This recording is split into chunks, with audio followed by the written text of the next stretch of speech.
Ladies and gentlemen, welcome back to another episode here on Eat, Sleep, Breathe. This is going to be an episode pretty much showing you guys how to aquascape. I've done actually two before, I believe.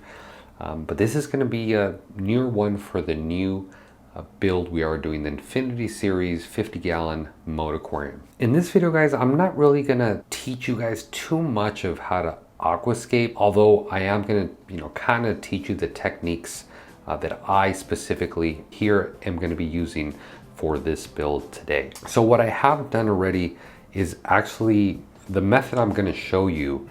I've done it to most of the rock already here as it sits. And that method I'll get into here in a little bit. But one thing I want to share with you guys with aquascaping, I know a lot of people when they're getting the new tank and they're thinking and planning together the aquascape, a lot of people make the mistake to make the aquascape look great when it's just a bunch of rock. And I think that's a big mistake, because the whole point of the aquascape is for corals, right? So the last thing you want to do is make your scape to look appealing to the eye at the beginning.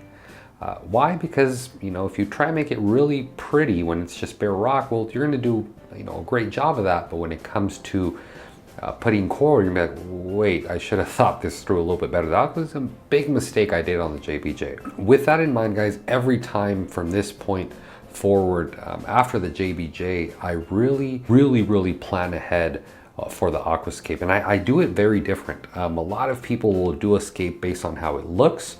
Me, I'm doing it 100% on where corals are going to go. So in this aquascape here, guys, it's going to be very SPS dominated. Kind of one thing I have done, and it kind of shows throughout the whole build, it's a reverse style aquascape. You're probably saying, what the hell does that mean?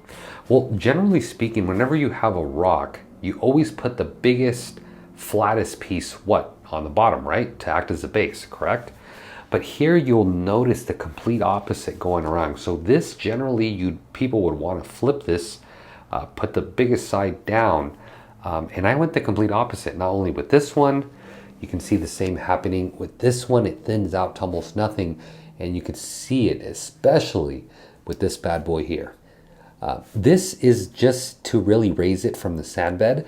So when I fill it up with sand, all you're really going to see is this big old free floating piece. It doesn't look like it's floating in the air, but I kind of tried to capture the same thing with the whole aquascape you see here. Again, not only by me doing that method, reversing the rock opposite, not only does it look like it's defying gravity, but it allows for tons of placement. Look at this big piece here. You can put acros here, acros here. Also, though, since it thins out quite a bit here, you're able to put a colony here to really grow out towards this way. And this rock didn't take up any real estate in doing so. Tons of placement here, here, here. And of course, look at this whole piece of just flatness. So be sure when you are aquascaping, guys, don't aquascape it for what it looks like at the moment. Aquascape it for the types of corals you want to keep, more importantly, to maximize coral placement. Because once you put corals on this, guys, you're really not going to be able to see much of the rock work at all. So it's, I feel it's going to look very nice. Hopefully it does.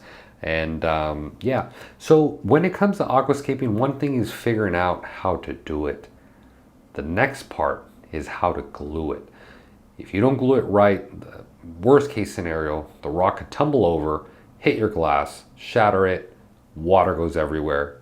You're not having a good day. That's worst case scenario. So you want to make sure you glue it together properly. So in today's video, not only did we currently just talk about aquascaping, but I'll be showing you guys the methods I use and that I've learned how to aquascape, and this is kind of how I'm going to do it from this point forward. So in this video, guys, I'm going to show you a very simple way to mock up an aquascape and still be able to change it while it's, as you can see, it's very sturdy.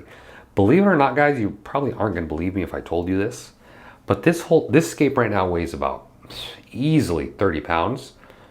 If I told you this thing's being held together with this polyp lab premium coral glue, you probably wouldn't believe me, right? You'd be like, no effing way. Like this whole overhang right now is literally, look at it, or let's have the camera focus in on it. Look at the glue right there. See that? Literally. All that, all this big old piece right here in the middle. This whole piece right now is being held together with there and there some glue. So I'm gonna be showing you guys kind of how to do it. I actually purposely left two pieces not glued yet.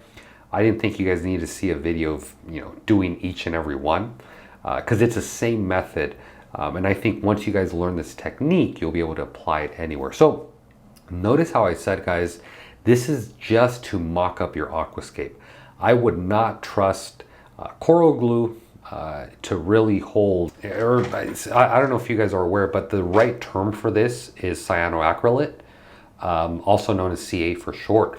So I wouldn't trust CA to hold this whole aquascape in the long term, because if you ever do bump it, even though it's very rigid, if you do hit it with some force, you can undo it, which takes me to my next point.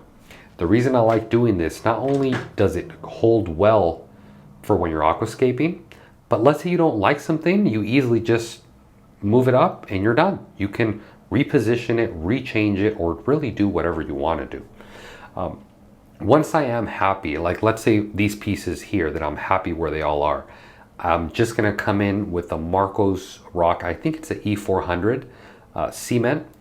I have another video showing how to use that cement, but I'm gonna come in and just fill in the areas, specifically these big boulder pieces. Make sure they're situated. The last thing I want to do is those fall over. But in today's video, we're going to be showing you how I use this Polyp Lab coral glue to really hold it in place. So what I've done, I've left these two pieces not held on. So one of the things you're going to need is obviously your coral glue, and then you're going to need some sort of accelerator for the coral glue.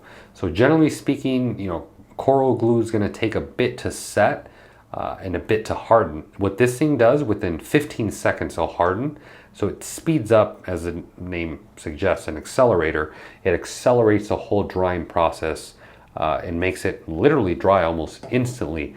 So this rock here, it's actually not part of the scape. Let me take it off. See that? It's not part of it at all, at least yet. But I'm able to hold it in place while I glue it. So let me open up the glue and show you guys how this is done. So I've got the cap fully removed here, and we're really only going to make contact on just 2 points. We'll probably do it in there and probably right here.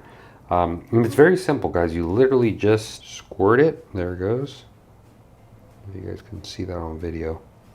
You don't need too much, just enough to hold it in place and to really allow you to mock it up. There it is. So then once you got that, you can move it away. Then you come in with your accelerator. Let me remove the cap from it. And you literally, and here you can hold it in your final position. Now again, the great thing with the accelerator, as you're going to witness, right now I'm holding it. If I let it go, it's going to fall. But you're going to see within a few seconds, this stuff will start to set. There it is. Oh, I could already feel it setting. So right now I'll let it go. There it is. That's it. That took maybe 15 seconds holding it up. You can, at this point, if you want to add, and we'll just do it for the heck of it. Now that it's being held on pretty well, we can add some more glue in here. There we go. Where else can we add some? I'm pretty happy with it generally.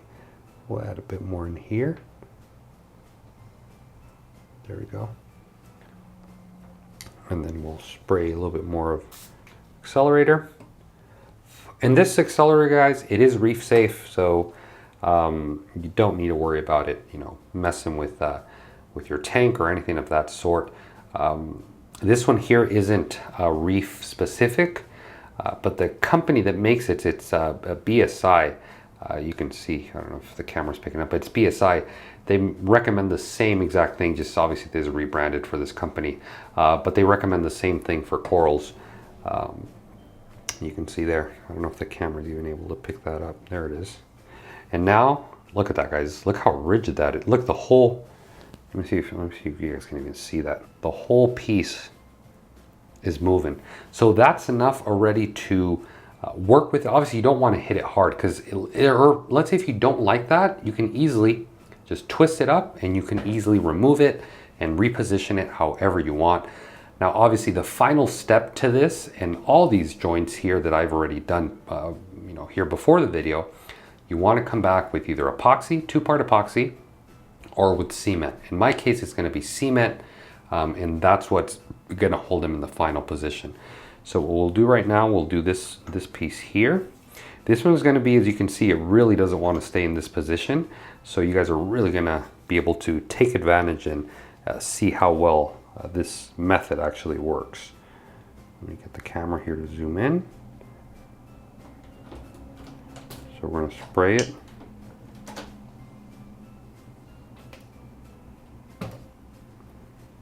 And then we'll add some more on this one. There we go. And then right there we'll spray the accelerator. And then from this point, you literally just hold it in the position you want, which is there.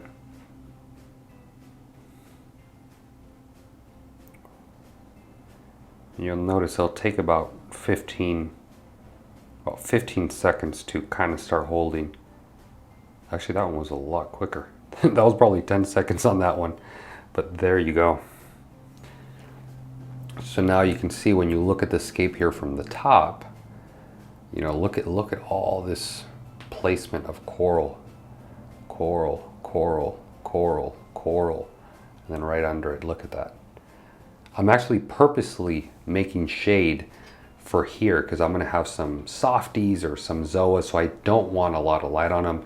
Not to mention the acros coming out here are going to also shade them, but if you look at the scape carefully, every level up is actually offset to the rear. So this rock was pushed back quite a bit to still allow light for this one, and you can really see that on this one. This rock was pushed back as far back from this one to again allow light from that rock there. So guys, like I said, I use this for the same method. The next step to this is just to come back with your putty or your epoxy, your cement, or your epoxy, fill them in, and you'll be good. So that is going to conclude this week's video. I really hope you guys enjoyed it. Hopefully you guys got a lot of knowledge out of it. I know it probably wasn't as in-depth as you liked, and you probably saw the video and said, wait, is it really that simple? And guys, I just want to let you know, it really is that simple. You'll see a lot of rules out there, the rule of thirds, so on and so forth. And yeah, the rule of a third works, but I've just seen way too many tanks, way too many people aquascape, that they do it to what looks good with bare rock. And then later they start buying corals and they message me, they ask me, and they figure out that they just don't have the best placement to put the corals. So if you learned anything from this video, everyone, I hope you learned that do your aquascape based on what types of corals you want to do. Hopefully you guys got some great information out of this video. And remember guys, I have a previous video, will be in the description, where I show you guys how to cement using Marco's rock, the E400. I'll have again a link in the description so you can check that out. If you guys have any questions, comments, or concerns, please leave them down in the comment box below. As always, happy reefing.